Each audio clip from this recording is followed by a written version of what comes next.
प्रभू रामचंद्रांच्या असणाऱ्या जयंतीनिमित्त आणि भगवान श्री संत असणारी हनुमंतराय यांच्या असणाऱ्या जयंतीनिमित्त असणारा हा उत्सव आहे. आणि सप्ताह कमिटी मंडळ असेल, उपस्थित सर्वच महाराज मंडळी असेल, त्यापैकी आदरणीय हरिभक्तीपरायण गोरक्षनाथ महाराज ढुकणे असतील, आदरणीय हरिभक्तीपरायण मच्छिंद्र महाराज असतील, आदरणीय हरिभक्तीपरायण बाबासाहेब महाराज डेंगळे असतील, आदरणीय हरिभक्तीपरायण आदिनाथ महाराज भुशिंग असतील, आदरणीय हरिभक्तीपरायण एकनाथ महाराज ढोकणे असतील, माऊली असतील, हे सर्वच ज्येष्ठ श्रेष्ठ गावातील असणारी मंडळी आहे. आणि आपल्या जवळच असणारी शिक्षण संस्था ज्ञानाई वारकरी शिक्षण संस्था वांबोरी यांच्या ईश्वर महाराज कदम यांच्या असणारी बालगोपाळ असणारी मंडळी आहे. गावातील गायनाचार्य आदरणीय हरिभक्तीपरायण रवींद्र महाराज असतील, कृष्णाथ महाराज असतील, इकडे सोपान महाराज असतील, इकडे आमचे शिवाजी महाराज असतील, भाऊ सर्वच ही ज्येष्ठ श्रेष्ठ असणारी मंडळी आहे. असो सर्वांच्या चरणी नतमस्तक होतो. मृदुंगाचार्य आदरणीय हरिभक्तीपरायण मच्छिंद्र महाराज असतील, इकडे आदरणीय हरिभक्तीपरायण कार्तिक महाराज असतील. असो त्यांच्या सर्वांच्या चरणी एकदा नतमस्तक होतो आणि तुमच्याही चरणी नतमस्तक होतो. आणि अर्धा तास माझ्या हातात शिल्लक आहे, मी त्या अर्ध्या तासात बोलण्याचा प्रयत्न करतो. मस्तक हे पाया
विनेकरी आदरणीय जेडी भाऊ साहेब.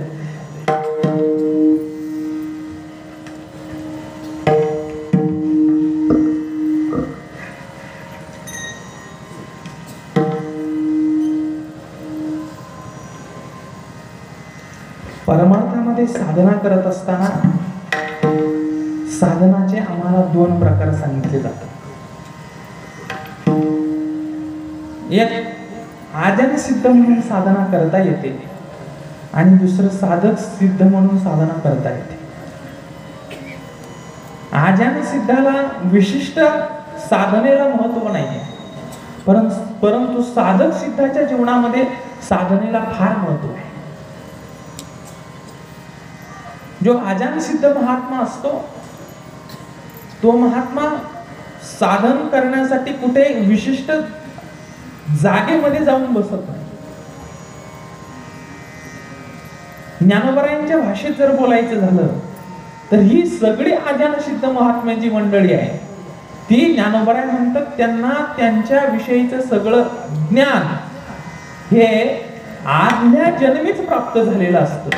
आणि त्याच्याही पुढे ज्ञानोबराय बोलतात हे आपल्या मातृ आईच्या पोटातून शिकून आलेले असतात. ज्ञानोबराय म्हणतात उपजताच ज्ञानी, नाथ महाराज म्हणतात उपजताच ज्ञानी हे वर्म जाणवणी. आले लोटांगणी चांगलं देव, हे कोणाचं वर्ण नाही, प्रत्यक्ष ज्ञानोबरायांचं असणारं केलेलं वर्ण नाही, हे उपजताच ज्ञानी. दुसरा प्रकार बोलायचा पुढे जर ज्ञानोबरायांच्या भाषेत झाला तर ज्ञानोबराय म्हणतात बाळपणीच सर्वज्ञता त्वरित आहे. ज्ञानोबराय म्हणतात बाळपणीच त्याला सर्व काही प्राप्त झालेलं असतं. आणि कुठच्याही भाषेत आमच्या हरिपाठाच्याच भाषेत जर बोलायचं झालं तर आमचे असणारे ज्ञानेश्वर महाराज म्हणतात मागली या जन्मा मुक्त झाला. म्हणायचे प्रमाण मागली या जन्मा मुक्त असो.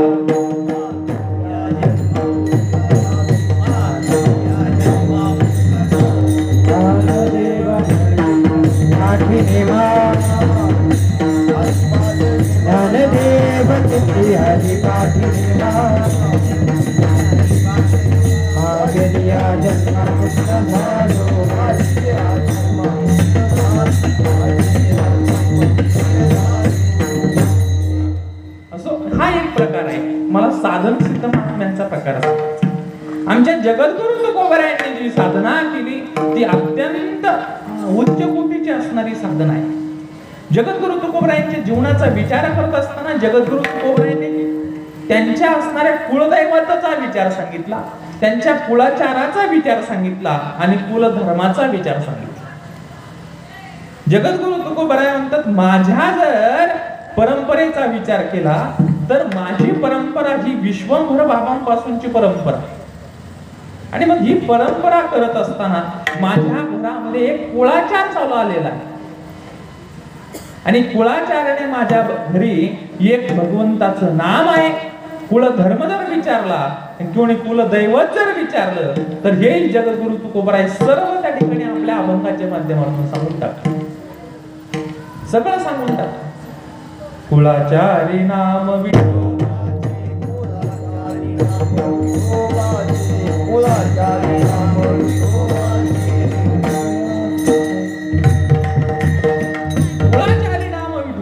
कुळाचारी नाम चारही कुळात भगवंताचं नाम आहे. आणि तुकाराम महाराज म्हणतात विठ्ठल कुळीचे दैवत, विठ्ठल चित्त होत, विठ्ठला वाचून परते. ही जगद्गुरु तुकोबराय म्हणतात म्हणून ही जी जगद्गुरु तुकोबरायांची परंपरा आहे ही सगळं विठ्ठलावर अवलंबून असणारी किंवा विठ्ठलाच्या बाबतीत असणारी परंपरा आहे. जगद्गुरु तुकोबराय म्हणतात धन्य आम्ही जन्मा आलो आणि दास विठोबाचे झालो. म्हणून भगवंताची कुळाचार आणि भगवंताचा कुलधर्म असणाऱ्या जगद्गुरु तुकोबराय म्हणतात ही असणारी आमची सेवा आहे. आणि जगद्गुरु तुकोबराय आपल्या सेवेचं चिंतन करत असताना सांगतात, तुकाराम महाराज म्हणतात एका जन्माची ही माझी सेवा नाही, कितीतरी जन्म मी या सेवेमध्ये रुजू केले, कितीतरी जन्माचे जन्म मी घासले, त्यावेळेसच ही असणारी सेवा मला प्राप्त झाली. तुकाराम महाराज म्हणतात एका जन्मात सहजासहजी प्राप्त झालं नाही, एका जन्मात नाही, मग जन्मजन्मी आम्ही बहु पुण्य केले, तेव्हा या विठ्ठले कृपा केली. किंवा तुका म्हणे देवा जुनाट हे माझी सेवा. तुका म्हणतात तुका म्हणे देवा देवा ही जुनाट असणारी माझी सेवा आहे. आणि जगद्गुरु तुकोबराय म्हणतात दुसरा कशाचा अभिमान धरीन अथवा धरणार नाही, परंतु या गोष्टीचा नक्कीच अभिमान धरीन. जगद्गुरु तुकोबराय म्हणतात याचा धरीन अभिमान करीन आपुले जतन. जगद्गुरु तुकोबराय म्हणतात ती सेवा सामान्य नाही, सहजासहजी केलेली सेवा नाही, अनेक जन्मचे जन्म घासावी लागते. त्यावेळेस कुठेतरी भगवंत स्वप्नात येतो किंवा त्या ठिकाणी दृष्टीस पडतो. एवढी अव्याधव्य त्या ठिकाणी साधना करावी लागते. आणि जगद्गुरु तुकोबराय याच अनुषंगाने त्या ठिकाणी अभंगामध्ये बोलतात, जर तुम्हाला साधकपणा जीवनामध्ये अंतरंगामध्ये उतरून घ्यायचं असेल, परमार्थ करायचाच जर असेल तर त्यासाठी तुम्हाला साधना करावी लागेल. साधना कोणती साधना करायची? अभंगाचं पहिलं चरण. काळ सारा चिंतने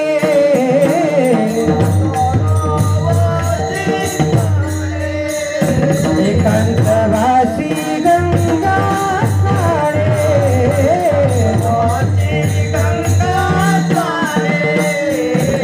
देवाचा पूजने,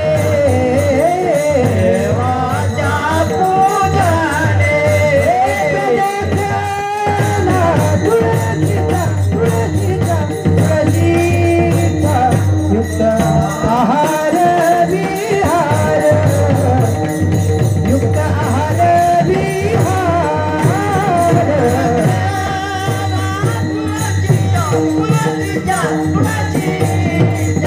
युक्त आहार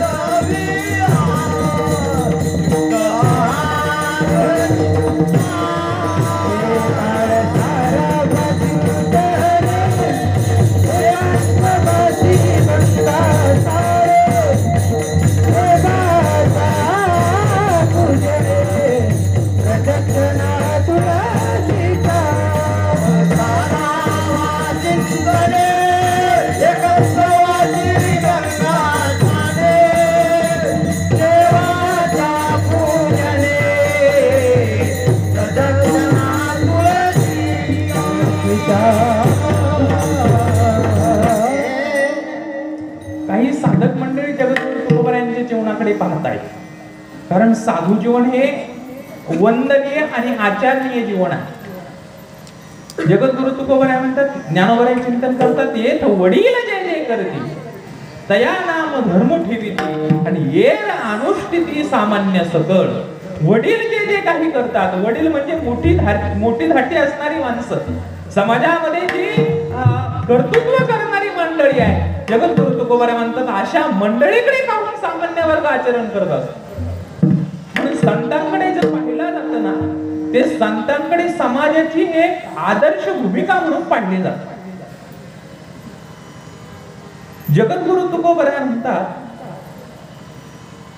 आम्ही वडीलधारी माणसं जसं आचरण करू त्याच पद्धतीने हा समाजावर त्याचा परिणाम होत असतो. पहा, जो अधिकारी माणूस आहे किंवा जो पुढं त्या ठिकाणी आपल्या जीवनाची वाटचाल करत असताना आपल्या जीवनाकडे सामान्य लोक बारीक दृष्टीने पाहत असतात. इथं येऊन कीर्तन करणं म्हणजे हे सुद्धा एक समाजातील आदर्श जीवन म्हणूनच पाहिले जातं. आज महाराज लोकांकडे पाहताना समाज वेगळ्या नजरेने पाहतो. त्याचं कारण काय आहे? त्याचं कारण आहे, हा जर कुठे चुकला तर सामान्य माणूस सुद्धा चुकू शकतो. म्हणू शकतो तो चुकलाय म्हणून आपण चुकलो म्हणून काय फरक पडतो. म्हणून महाराज लोकांचं एक काम आहे, सगळीकडे चालत एक गंमत सांगू, थोडा अभ्यास कमी असला तरी चालेल, ज्ञानाच्या 2 गोष्टी कमी असल्या तरी चालतील, पण परमार्थामध्ये आचरण श्रेष्ठ महात्मा असला पाहिजे. विठ्ठल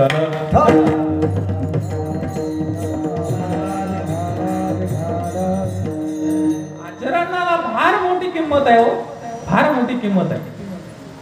आचरण जर हुकलं माणसाचं तर किती चरण धरा, कोणाचे काही फायदा नाही. म्हणून लोक जर आमचे चरण धरत असतील तर आमचं आचरण त्या ठिकाणी ढकलता कामा नाही. ज्ञानोबाराय चिंतन करता, शास्त्रही चिंतन करता आहे का, यत यत आचरते श्रेष्ठः तत् तत् इतरे जनाः. काय यत यत आचरते श्रेष्ठ म्हणजे जर मोठी माणसं जसं आचरण करत असतील तसं मागचे इतरे जन आचरण करतात. ही वेगळी असणारी बाकीची जी मंडळी आहे त्या मोठ्या असणाऱ्या व्यक्तीकडे पाहून आचरण करत असतात. म्हणून संत जीवन हे आचरणीय विचारणीय असणारं जीवन आहे. आणि म्हणून जगद्गुरु तुकोबारायांकडे जी साधक मंडळी आलेली आहे, जगद्गुरु तुकोबारायांना विचारतात, जगद्गुरु तुकोबाराय एवढी मोठी साधना तुमच्या जीवनात अंतरंगामध्ये तुम्ही प्राप्त करून घेतली, सामान्य तुका शेठ म्हणून तुम्हाला ओळखत होते, आज सगळा समाज तुम्हाला जगद्गुरु म्हणून ओळखायला लागला. एवढी मोठी जगात तुमच्या जीवनाची असणारी प्रगती आहे आणि त्या कोणत्या साधनेने केलेली असेल तर ती साधना आम्हाला सांगा. जगद्गुरु तुकोबाराय म्हणतात, साधना सोपी आहे, फार अवघड नाही. मग काळ सारावा चिंतने, साधना सोपी आहे, काळ चिंतनामध्ये सारवायचा, काळ चिंतनामध्ये सारवायचा. आता काळ सारवायचा म्हणजे काय, काळ म्हणजे काय, ही फार महत्वाची भूमिका आहे. कारण या जगामध्ये संत त्यांनाच म्हटलं गेलंय ज्यांनी आपल्या काळाचा सद उपयोग केला. संतांची व्याख्या फार सोपी आहे, फार सोपी आहे. संत कोणाला म्हणायचंय, ज्यांनी आपला काळ विशिष्ट पद्धतीने विशिष्ट काळामध्ये त्या ठिकाणी ते काळाचं असणारं चिंतन घडवलं त्याला संत म्हणायचं. जगद्गुरु तुकोबारायांचीच भाषा आहे. काळ सार्थक केला ज्याने, धरिला मनी विठ्ठल काळ कोणी सार्थक केला म्हणायचंय की ज्याने अंतरंगामध्ये विठ्ठलाचं नामचिंतन धारण केलं त्यानेच आपला काळ सार्थक केला, अन्यथा आपला काळ सर्वांनी त्या ठिकाणी व्हायला. जगद्गुरु तुकोबारायांची भूमिका काय आहे का? किती काळाच्या बाबतीत सजग जागृत होते तुकोबाराय. तुकोबाराय महाराज म्हणतात, जर मला जांभई आणि खोकला आला तर एवढा काळ सुद्धा माझा नामचिंतनातून वजा होत होता. जांभई खोकला तुका म्हणे वेळ वाया गेला. अरे जांभळी खोकल्यात सुद्धा माझा वेळ व्हायला जातो आणि आपलं काय काय करण्यात वेळ व्हायला जातो हे काय फार वेगळं चिंतन आहे. म्हणून काळाच्या बाबतीत जर कोण जागृत असेल तर आमचे जगद्गुरु तुकोबाराय जागृत आहे. काळ सारावा चिंतन. जगद्गुरु तुकोबाराय म्हणतात, आम्हाला जो काही काळ प्राप्त झालेला आहे तो आम्ही चिंतनात घातला पाहिजे. काळाचं गणित फार महत्वाचं गणित आहे. काळ ज्याला साधता आला त्यानेच काळावर मात केली. हा काळ ज्याला कळला तोच त्या काळावर मात मिळवू शकतो, अन्यथा या काळावर ज्याला मात मिळवता येत नाही त्याला त्याही काळावर मात मिळवता येत नाही. ज्याला त्या काळावर मात मिळवायची असेल त्याने हा काळ त्या ठिकाणी नित्य आणि त्या ठिकाणी भगवंताच्या नामचिंतनात घातला पाहिजे. ही जगद्गुरु तुकोबारायांची भूमिका आहे. एकदा नाम वाचेला येणं हे ज्ञानोबाराय म्हणतात आमच्या जन्मजन्मीचं पुण्य आहे. जन्म जन्मांतरी असेल पुण्य सामुगी, जन्म जन्मांतरी असेल पुण्य सामुगी, जन्म जन्मांतरी असेल पुण्य सामुगी,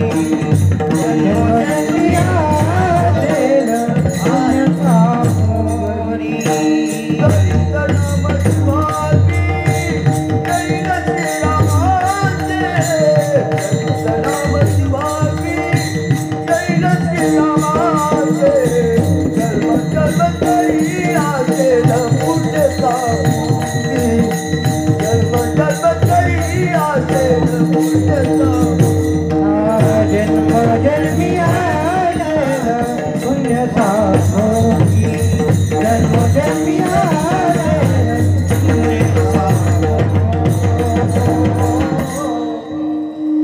ज्ञानोबाराय चिंतन करतात, जयाचे वाचे पुढा भोजे, नाम नाचता ते माझे आणि जन्म सहस्र ओळखीचे.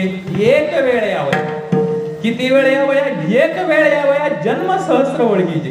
ज्ञानोबारायांचं चिंतन आहे. आणि म्हणून हा काळ आम्हाला साधता आला पाहिजे. नित्य काळ आहे. नित्य म्हणजे अखंड प्रवाहित असणारा काळ आहे, जो कोणासाठी थांबल्या जात नाही.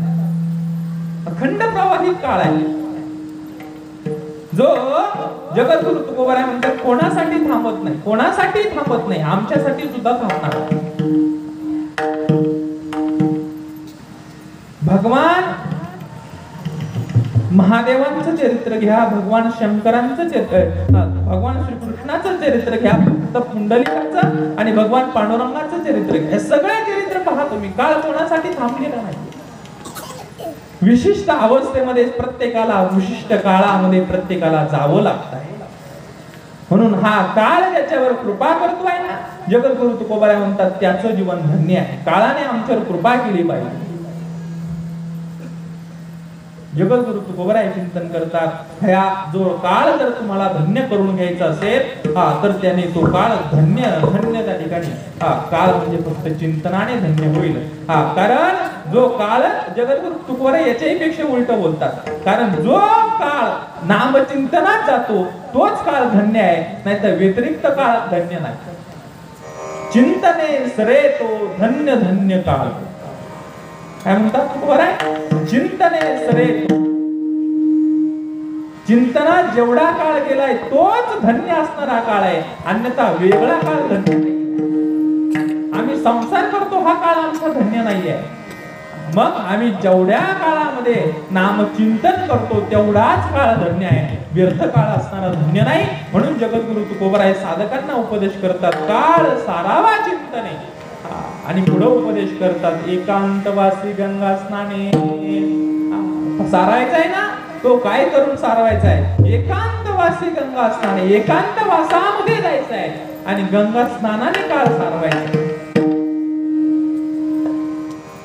आता गंमत अशी आहे, जोपर्यंत गंगा स्नान आहे आणि जर नाम चिंतन मुखाला नसेल तर गंगा स्नान केलेलं सर्व काही व्यर्थ अशा प्रकारचं जातं. म्हणजे बालयोगी महाराज चिंतन करत असताना सांगतात,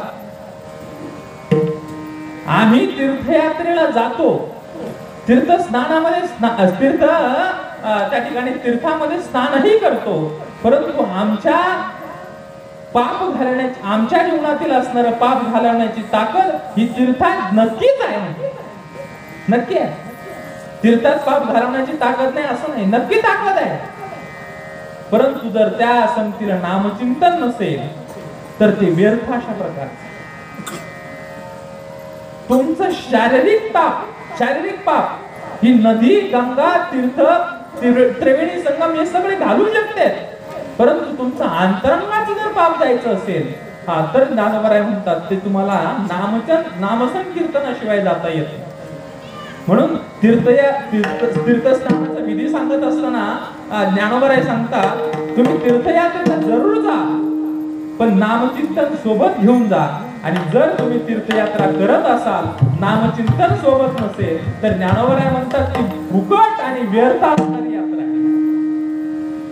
चित्त नाही नामी तरी व्यर्थ, चित्त नाही नामी, तरी व्यर्थ, चित्त नाही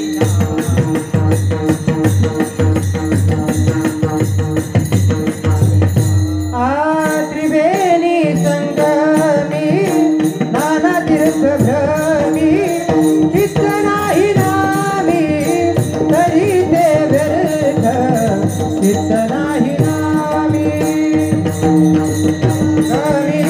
नाना तीर्थ भ्रमी, चित्त नाही नामी, तरी ते व्यर्थ, चित्त नाही नामी.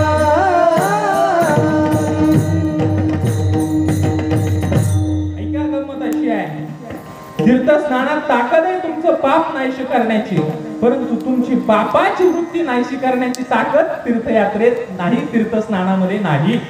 पाप नाहीसं करू शकते, पण पाप करण्याची वृत्ती नाहीशी करू शकत नाही. जर पाप करण्याची वृत्ती नाहीशी करायची असेल तर जगद्गुरु तुकोबराय म्हणतात त्याला नामाची जोड द्यावी लागेल. नामाशिवाय चित्ताची त्या ठिकाणी पापाची वृत्ती नाहीशी होणार नाही. आणि एकदा की पापाची वृत्ती नाहीशी झाली, मग जगद्गुरु तुकोबराय म्हणतात त्याला काही करण्याची गरज नाही, तो साधक सिद्ध महात्मा होऊन जातो. एकदा की अंतःकरण स्वच्छ झालं, मल विक्षेप आवरणादी दोष जर निघून गेले, मग जगद्गुरु तुकोबराय म्हणतात त्याला कशाची भीती नाही, कशाची भीती नाही. परंतु हे सगळं जाण्या अगोदर आम्हाला नामचिंतनाची फार मोठी गरज आहे. आमच्या वाल्य कोळ्याला नामचिंतन घेता येत नव्हतं अगोदरच्या काळात. मरा म्हणायचा, मरा म्हणजे सर्व चरित्र तुम्हाला माहिती आहे. मरा म्हणायचा. मला एक गंमत कळत नाहीये, ज्याला मरातला म म्हणता येतो त्याला रामातला म का म्हणता येऊ नाही? ज्याला मरातला राही म्हणता येऊ शकतो त्याला रामातला रा म्हणता येऊ नाही. काय केवढा मोठा विचार आहे, केवढा मोठा चिंतनाचा भाग आहे. आम्ही कधी आमच्या अंतरंगामध्ये डोकून पाहत नाही हो, कधी पाहत नाही.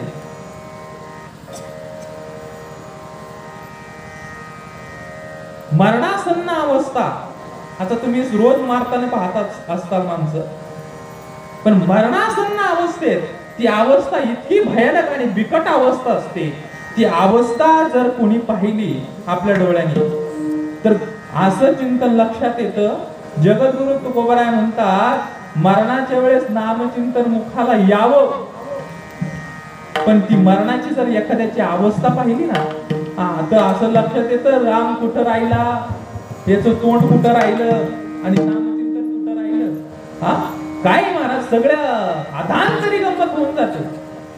8 दिवस माणसाची वाणी बंद होते अगोदर जायच्या अगोदर. मग याच्यात नामचिंतन कधी येणार आहे, कधी आमचं त्या ठिकाणी पूर्वपुण्य जागृत होणार आहे. तुकोबराय संत महात्मे सांगून टाकतात, जन्म मुनी जतन करावे, अंतराम कधी आवत नाही. अरे जन्माचे जन्म घासले तरी अंतकाळाच्या वेळेस राम येईल हे सांगता येत नाही. मग आम्ही 2 माळा चाललेल्या कुठे जातील, कुठे जातील? फार चिंतनाचा विषय आहे. आणि जोपर्यंत आमच्या चिंता जीवनामध्ये मरणाच्या वेळेस नामचिंतन येत नाही तोपर्यंत आम्हाला मुक्ती मिळाली असं अजिबात म्हणता येत नाही. महात्म्यांची गंमत सांगू तुम्हाला. महात्मा हे जित श्वासा होत असतात आणि आपलं जीवन हे बाह्य श्वासा होत असतात. शूर ओळखावर आणि साधू ओळखावं मरणी जे म्हणतात ना, ते मरणाच्या वेळेस साधू ओळखला जातो. कसा ओळखला जातो विचारा. भीष्माचार्यांना कसं ओळखलं जातं? भीष्माचार्यांचं चरित्र पहा. ज्यावेळेस भीष्माचार्य भगवंताच्या असणाऱ्या अंतःकरणामध्ये आपला प्राण विलीन करून टाकतात त्यावेळेस भीष्माचार्य हे जितश्वासा होतात. सामान्य माणूस ज्यावेळेस प्राणाचा त्याग करतो त्यावेळेस सामान्य माणूस हा बाह्य श्वासा होत असतो. म्हणजे बाहेर श्वास टाकतो त्याला सामान्य माणूस म्हणायचं आणि अंतकाळाच्या वेळेस जो आतमध्ये श्वास ओढतो त्याला साधू म्हणायचं. आतमध्ये श्वास कसा ओढतो महाराज? आतमध्ये श्वास ओढणं म्हणजे काय करणं आहे? आता आमचे ज्ञानोबाराय चिंतन करतात. ज्ञानोबाराय म्हणतात हे सर्व इंद्रियावर त्या ठिकाणी विजय मिळवतात म्हणून हे इंद्रिय बहिर्मुख न ठेवता ही सगळी जी आधुनिक किंवा साधू मंडळी आहेत ही सर्व मंडळी इंद्रिय अंतर्मुख करतात. अंतर्मुख करतात. इंद्रिय अंतर्मुख म्हणजे काय? जर काल्याचा जगद्गुरु तुकोबाराय म्हणतात काल्याचा अधिकारी जर तुम्हाला कोण असा जर विचारेल तर त्याला एकच उत्तर द्या. ज्याने कोणी आपली इंद्रिय अंतर्मुख केलेत किंवा ज्याला कोणाला आपले इंद्रिय एके ठाई आणता आले तोच असणारा काल्याचा अधिकारी होऊ शकतो. अन्यथा कोणीही काल्याचा अधिकारी होऊ शकत नाही. जगद्गुरु तुकोबा म्हणतात एके ठाई काला कोणाला? जो एके ठाई आलेला आहे तो. मग एके ठाई कशाने येता येणार आहे? जगद्गुरु तुकोबाराय म्हणतात ती साधनेशिवाय जुळणार नाही. जोपर्यंत साधना होत नाही तोपर्यंत आमची इंद्रियाची चंचलता थांबत नाही. कारण या सर्व समाजाकडे पाहिलं या सर्व जीवांचं जर त्या ठिकाणी अनुकरण केलं तर जगद्गुरु तुकोबारायांच्या एकच गोष्ट लक्षात येते. जगद्गुरु तुकोबाराय म्हणतात हे फक्त आणि फक्त विषयाच्या ओढ्याने भुललेले असणारे जीव आहेत. विषय ओढी भुलले जीव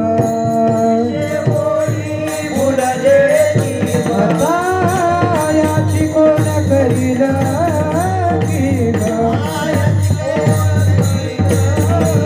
अनुपज नारायणी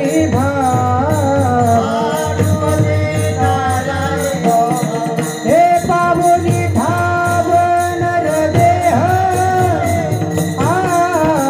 कैसे सुख धरिले संसारी कैसे सुख धरिले संसारी हो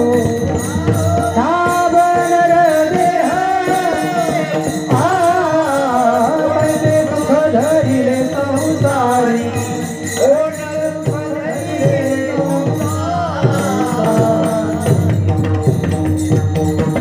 जगद्गुरु तुकोबाराय म्हणतात विषय ओढी भुलले जीव. गंमत पहा तुकोबारायांच्या शब्दाची 4 शब्द आहेत. विषय ओढी भुलले जीव. त्याच्यात जगद्गुरु तुकोबारायांनी 3 व्याख्या केल्या. कशा? जीव कोणाला म्हणायचंय? भुलणं कोणाला कशाला म्हणायचंय? आणि विषय ओढी भुलले जीव.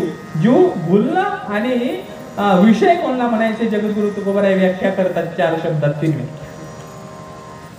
जीव कोणाला म्हणायचे? विषयाला पाहून जो भुलतो त्याला जीव म्हणायचं. ऐका, भुलणं कशाला म्हणायचं? विषयाला पाहिल्यानंतर जीवाचं जे होतं त्याला भुलणं म्हणायचं. ऐका, आणि विषयाला पाहून जो कोणी भुलतो त्याला जीव अशा पद्धतीचं म्हणायचंय. जगद्गुरु तुकोबारायांनी 3 असणाऱ्या व्याख्या करून दिल्यात. म्हणून आम्हाला विषय ओढी भुलले जीव आता कोण करेल यांची किंवा नुपजे नारायणी भाव पाहुनी ठाव नरदेह. मग जगद्गुरु तुकोबाराय म्हणतात या समाजाला किंवा या जीवाला कितीतरी विषय दिले. ते विषयांना त्या ठिकाणी इंद्रियांना विषय दिले तरी ते इंद्रिय कधी शांत बसत नाही. कधी शांत बसत नाही. ते म्हणत नाहीत आता बास बास बास लय झालं, खूप विषय भोगले आता शांत अजिबात नाही. ज्ञानोबाराय तुकोबाराय उदाहरण देतात. तुकाराम महाराज म्हणतात अरे एखादा अग्नी पेटलेला असावा आणि त्या अग्नीमध्ये जर तुम्ही इंधन टाकत राहाल तर तो अग्नी तुम्हाला म्हणणार नाही की बास बास बास आता किती वेळ तर टाकताय, थांबा ना माझं पोट भरलंय, असं म्हणणार आहे अग्नी? असं कधीही म्हणू शकत नाही. तसंच ज्ञानोबराय तुकोबराय म्हणता आमचं जीवन हे अशाच पद्धतीचं आहे. आमच्या इंद्रियांना जितके तुम्ही विषय देत राहाल तितके ते भोगण्यासाठी समर्थ असतात. विषय सेविता क्रोण तृप्त झाला, इंधने निमाला अग्नी जैसा. इंधने निमाला अग्नी जैसा, विषय सेविता क्रोण तृप्त झाला. अरे विषय सेवून कोण तृप्त झालेला आहे? जसा इंधन टाकून अग्नी तृप्त होतो काय, तसाच पद्धतीचा आहे जगद्गुरु तुकोबराय म्हणतात. तर तशाच पद्धतीचं जीवन आहे. म्हणून जोपर्यंत आमच्या इंद्रियांना तुम्ही विषय देत राहाल तोपर्यंत आमची इंद्रिय त्याच्या अधीन होत राहणार. ज्ञानोबराय चिंतन करता, ज्ञानोबराय म्हणतात जसं हिरवा चारा पाहिल्यानंतर एखादी पशु भांबवल्या जातो, गाय भांबवल्या जाते, तशाच पद्धतीने आमची इंद्रिय आहेत. विषय पाहिला की आमची इंद्रिय सायराट धावतात. हिरवा चारा, ज्ञानोबराय चिंतन करता, हिरवा चारा भांबावे पशु. हिरवा चारा पाहिल्यानंतर ज्या पद्धतीने पशु भांबवतो ना, ज्ञानोबराय म्हणतात त्याच पद्धतीने आहे. विषय पाहिला की आमची इंद्रिय सहज त्या ठिकाणी धाव घेतात, सहज धाव घेतात. कारण भगवंताने आम्हाला पंच इंद्रिय, पंच कर्म इंद्रिय, पंच ज्ञान इंद्रिय आणि अंतकरण नावाचं इंद्रिय म्हणजे एकूण 11 इंद्रिय दिले. 11 इंद्रिय कशा करता दिले भगवंताने?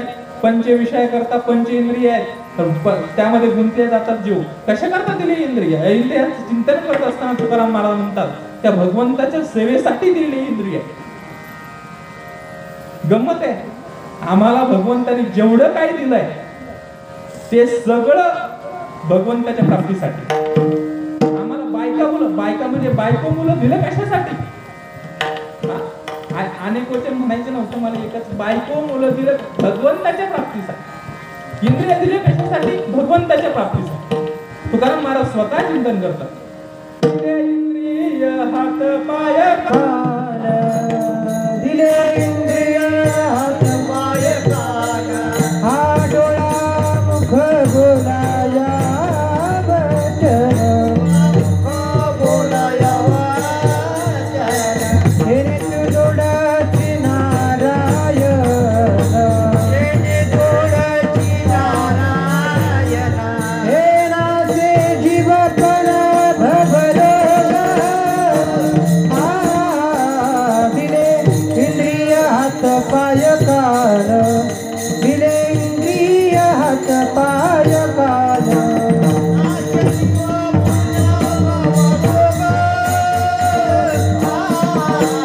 दिले इंद्रिय हात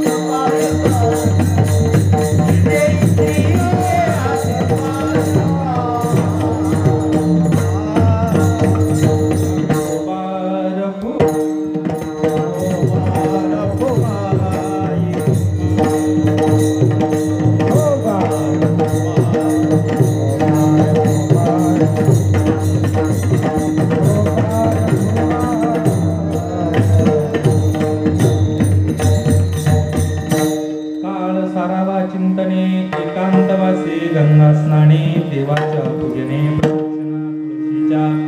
चिंतनामध्ये सारावला पाहिजे. मग जर तुकोबराय काल चिंतनामध्ये सारवायचा आहे तर प्रश्न निर्माण होऊ शकतो, का म्हणून काल चिंतनामध्ये सारवायचा आहे? तर जगद्गुरु तुकोबरायांना उत्तर देतात, देह नव्हे मी हे सरे उरलावरे विठ्ठल, परिणाम काय म्हणवणी लाभो करा काळ सारा चिंतने. का म्हणून लाभो करायचा आहे? का म्हणून लाभो करायचा आहे? आमचे ज्ञानोबराय चिंतन करतात. म्हणून पदाच्या अगोदरचा विचार आणि पण पदाच्या नंतरचा विचार महत्वाचा असतो. तसं का म्हणून लाभो करायचंय, का म्हणून म्हणले की का म्हणून म्हणायचंय? कारण ज्ञानोबराय ज्ञानेश्वरी चिंतन करतात, म्हणून साधका तू माऊली, पिके सारस्वत तुझी पाऊली, या कारणी मी सावली न संडे तुझी. अरे का म्हणून साधकांची माऊली झाली? का म्हणून झाली साधकांची माऊली? तर त्याचा विचार ज्ञानोबरायांची 17वीचे स्तन्यदेशी हाताचा हल्ला रोगासी, समाधी बोधे निजविशी बुझावणी मनवणी. फार चिंतन महत्वाचं आहे ज्ञानोबरायांच्यावर. ज्ञानोबराय म्हणतात भोग सुखाचे सोहळे सेवका तुझे निस्नेहाळे सोहम सिद्धीच्या लळे पाळीसी तो 17वेचे स्तन्य दिसी अनुहताचा हल्ला रोगासी समाधी बोधे निजविसी बुजावणी घनवणी साधका तू माऊली पिके सारस्वत तुझे पाऊली त्या कारणे मी सावली नखंडे तुझे. म्हणून असा पहिल्या ओवीतून अगोदरच्या ओवीतून विचार मोडून आणावा लागतो. त्यावेळेस आम्हाला संदर्भ लागला जातो. ज्ञानोबा का म्हणून माऊली म्हणतात तर असं आहे म्हणून आम्हाला माऊली म्हणतात. तसं आम्ही नामचिंतन करायचंय तर का म्हणून नामचिंतन करायचंय किंवा का म्हणून आमचा काळ जीवनातला काळ असणारा चिंतनामध्ये घालवायचा आहे तर जगद्गुरु तुकोबराय आम्हाला उत्तर देतात. देह नोहे मी हे सरे मनोनीला हो करा. आम्ही देह नाही हे ज्ञान होणं मी कोण आहे याचं उत्तर मिळणं म्हणजेच आम्हाला त्याच्यासाठी प्रार्थना किंवा त्याच्यासाठी नामचिंतन करणं महत्वाचं आहे. ज्ञानोबराय चिंतन करतात आहे मी हा कोण करावा विचार म्हणे ज्ञानेश्वर निवृत्तीचा. मग जर तुम्ही मी कोण आहे असा जर विचार करत असाल तर तुकोबरायांच्या सारख्या अवस्थेला जर तुम्ही प्राप्त झाले असाल तर सहज अंतरंगातून आवाज येईल मी वासुदेव तत्वता कळून येईल विचारिता आहे ठाऊक सहभागी संता किंवा त्याच्याही पुढचं एक प्रमाण देईल.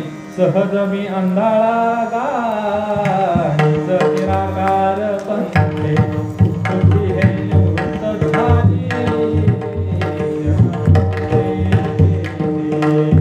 मी माझे हरपले ठाई जेथेच्या तेथे सहज मी अंधाळा आहे जनना दिसे तेथे. मग काय दिसत जगद्गुरु तुकोबराय. मग जगद्गुरु तुकोबराय म्हणतात जनेवणी अवघा देव वासनेचा पुसावा ठाव मग ओळंगात वासुदेव. जगद्गुरु तुकोबरायांची ही भूमिका आहे. हा म्हणून काळ सारावा चिंतने ज्ञानेश्वर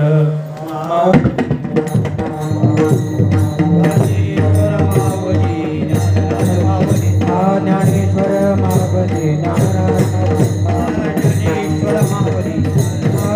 ज्ञानेश्वर मावली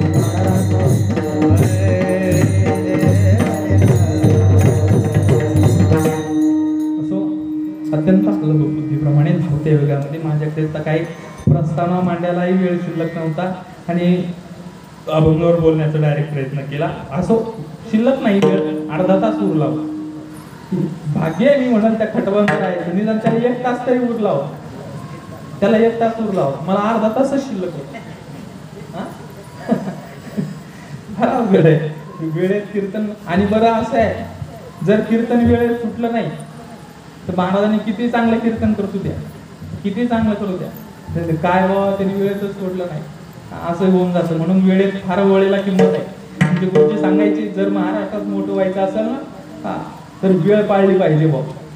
जर त्याला वेळ पाळता येते त्यालाच त्या ठिकाणी मोठं होता येत. ही फार महत्वाची भूमिका आहे. म्हणून असं तरी 15 मिनिटं जास्त झालेली आहे. 8:15ला कीर्तन उभं राहिलं. मी 8:30ला बोलायला लागलो. असो म्हणून 15 मिनिटं जास्त झालेली आहेत. सर्वांची दिलगिरी व्यक्त करतो. असो चालू असलेला आनंद सोहळा आणि प्रथम दिवसाच्या कीर्तनाचं त्या ठिकाणी पुष्प माझ्या वाट्याला आलं म्हणून संयोजक आयोजक मंडळीचे पुन्हा एकदा आभार ऋण व्यक्त करतो.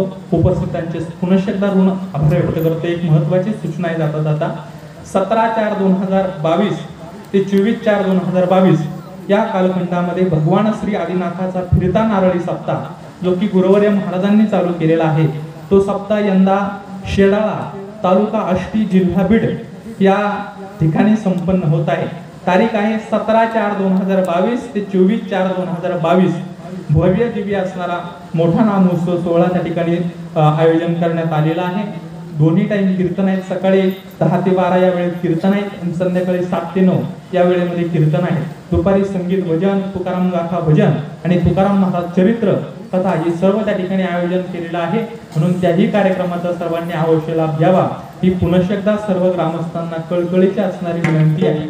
आणि अपेक्षा करतो गावातील कार्य असल्या कारणामुळे बहुतेक मंडळी कार्यक्रमाला हजेरी लावतील अशी अपेक्षा त्या ठिकाणी व्यक्त करतो.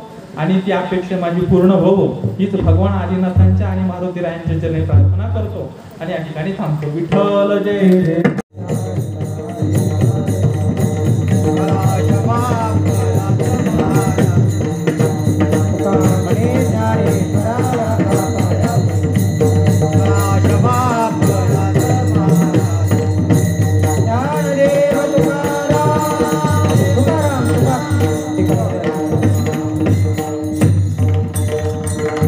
भोगणे आपले लालू यांनी या ठिकाणी उत्तमरित्या नियोजन सांभाळत त्यांना मनापासून कोटी कोटी धन्यवाद. आजचा महाप्रसाद आमटीचा या ठिकाणी आमटी तयार झाली. आमटी आणि भाकरीची मेजवानी ज्या भागात गाडी गेली अगदी त्यांनी यथायोग्य मदत या ठिकाणी केली. अगदी त्यांचे मनापासून स्वागत करतो. आणि खऱ्या अर्थानं आपले कामगार